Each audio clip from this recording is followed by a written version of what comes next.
Shalom God Lovers. Tuhan Yesus Kristus yang sudah menyelamatkan kita, yang sudah menebus dosa kita, layak dipuji, disembah, diagungkan tinggi.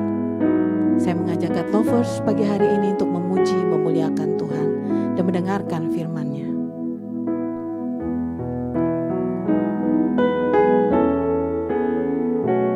Kau Tuhan yang selamatkanku, terima kasih Yesus.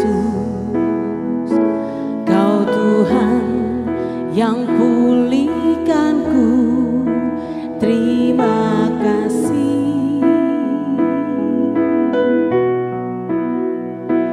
Kau Tuhan yang sembuhkanku, terima kasih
Shalom God's Lovers, apa kabar?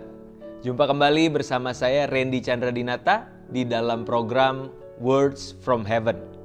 Dan di dalam WFA kita pada kesempatan kali ini, saya akan membawakan sebuah tema besar yang saya beri judul Komunitas yang Berdampak. Dan untuk part yang pertama ini kita akan membahas mengenai mengapa komunitas itu penting di dalam kehidupan kita. Nah, yang pertama saudara yang perlu kita sadari adalah bahwa manusia itu diciptakan Tuhan sebagai makhluk sosial. Ketika di dalam kitab Kejadian Tuhan berkata segala sesuatunya baik, bahkan amat baik apa yang diciptakannya. Namun bahkan ketika dosa belum masuk ke dalam dunia, ada satu hal yang dikatakan Tuhan bahwa itu adalah hal yang tidak baik. Di dalam Kejadian pasalnya yang kedua ayat yang ke-18 Tuhan Allah berfirman, "Tidak baik kalau manusia itu seorang diri saja. Aku akan menjadikan penolong baginya yang sepadan dengan dia." Memang dalam hal ini konteksnya bicara tentang pasangan yang sepadan, yaitu pasangan lawan jenis saudara. Namun kita bisa mengambil sebuah kesimpulan bahwa yang namanya manusia itu membutuhkan orang lain di dalam kehidupannya. Ya, begitupun dengan anak Tuhan, saudara. Kita dipanggil oleh Tuhan untuk membuka diri dan bergabung di dalam sebuah komunitas yang berisikan orang percaya. Saudara bisa bayangkan di tengah dunia dengan segala tantangannya, pergumulannya. Apalagi kita perhatikan di masa pandemi yang baru saja kita lewati. Bahwa yang namanya seorang manusia itu tidak bisa hidup seorang diri. Dia membutuhkan orang lain untuk menjadi partner di dalam kehidupannya.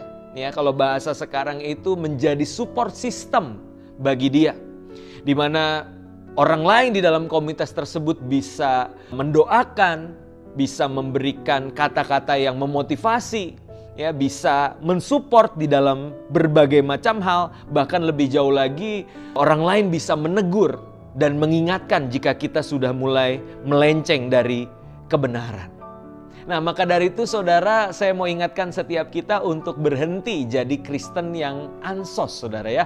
Kristen yang antisosial, yang menutup diri dan merasa tidak ada gunanya bagi saya untuk berkomunitas. Karena percaya atau tidak saudara, kalau hari ini saudara boleh ada sebagaimana saudara ada, itu semua pasti karena ada orang lain yang menolong saudara sehingga saudara bisa survive sampai hari ini. Nah, berikutnya satu hal juga yang perlu kita sadari bicara tentang pentingnya berkomunitas adalah bahwa kita sebagai anak Tuhan untuk bisa berdampak bagi dunia ini, maka kita nggak bisa hanya jadi single fighter saudara. Kita membutuhkan orang lain, sesama anak Tuhan, supaya kita bisa bergandengan tangan, kita bisa bersinergi dan bisa berdampak lebih besar lagi. Makanya di dalam Matius pasalnya yang kelima ayat 13, Yesus berkata bahwa kita adalah garam dunia. Garam itu saudara untuk bisa menghasilkan sebuah rasa yang asin, yang bisa dikecap dan dirasa, itu tidak bisa hanya berjalan sendirian sebagai satu butir garam. Namun garam itu harus bersama-sama dikumpulkan menjadi satu, dan disitulah maka garam itu bisa berdampak. Ya, kalau kita bikin, ibu-ibu bikin sop ayam ya, lalu di sop ayam itu kita masukkan satu butir garam, maka tentunya rasanya masih hambar saudara. Tapi bagaimana jika mulai 1 sendok garam kita masukkan ke dalam sop ayam itu, mulai ada rasa asinnya. Apalagi kalau setoples garam saudara kita masukkan, wah itu pasti darah tinggi ya saudara ya. Namun satu hal yang bisa kita petik adalah bahwa anak Tuhan tidak bisa tidak perlu berkomunitas untuk bisa menjangkau dunia ini lebih lagi. Ya, kalau kita perhatikan di film saudara ya, sekarang itu udah nggak zaman Rambo saudara ya. Rambo itu jagoan dari Amerika yang seorang diri bisa mengalahkan lawan-lawannya dengan kekuatannya sendiri.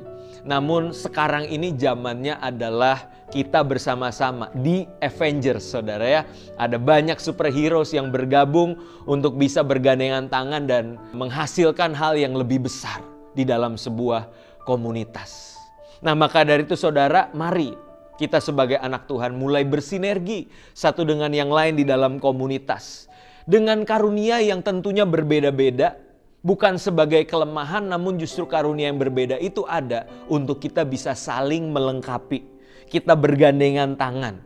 Sehingga pada akhirnya keberadaan kita sebagai komunitas orang percaya itu pasti berdampak bagi dunia. Amin, saudara. Poin yang pertama, simple, bicara tentang pentingnya kita berkomunitas. Dan saya berdoa biar setiap kita dimanapun saudara berada mulai berpikir, apakah aku sudah cukup membuka diri dan mencari komunitas yang sehat untuk aku bisa bertumbuh di dalamnya. Maka dari situ hidup kita pasti akan mempermuliakan nama Tuhan. Amin. Mari kita satu di dalam doa. Bapa dalam surga, kami sungguh mengucap syukur untuk kebenaran firman-Mu pada kesempatan kali ini Tuhan. Kami rindu keberadaan kami sebagai anak-anak Tuhan di dalam komunitas Kristen, di dalam komunitas gereja itu menjadi sebuah komunitas yang berdampak, komunitas yang powerful. Dan hari ini kami diingatkan betapa pentingnya kami memiliki sebuah komunitas. Oleh karena itu Tuhan, biarlah ada kerendahan hati dari umat-Mu untuk tidak memandang diri bisa hanya dengan kekuatan sendiri. Tapi kami mulai menyadari aku butuh orang lain. Aku butuh komunitas sebagai support system yang menguatkan aku untuk aku bisa survive. Bahkan bukan cuma survive di dunia ini, tapi aku juga bisa berdampak bagi dunia. Di dalam nama Tuhan Yesus kami telah berdoa dan mengucap syukur. Haleluya. Amin. Demikian firman Tuhan yang dibagikan pada kesempatan kali ini. Bagi God's lover semua yang merasa diberkati, saudara bisa membagikan link YouTube yang ada ini kepada saudara, kepada kerabat, dan teman-teman yang lain. Terima kasih. Tuhan Yesus memberkati.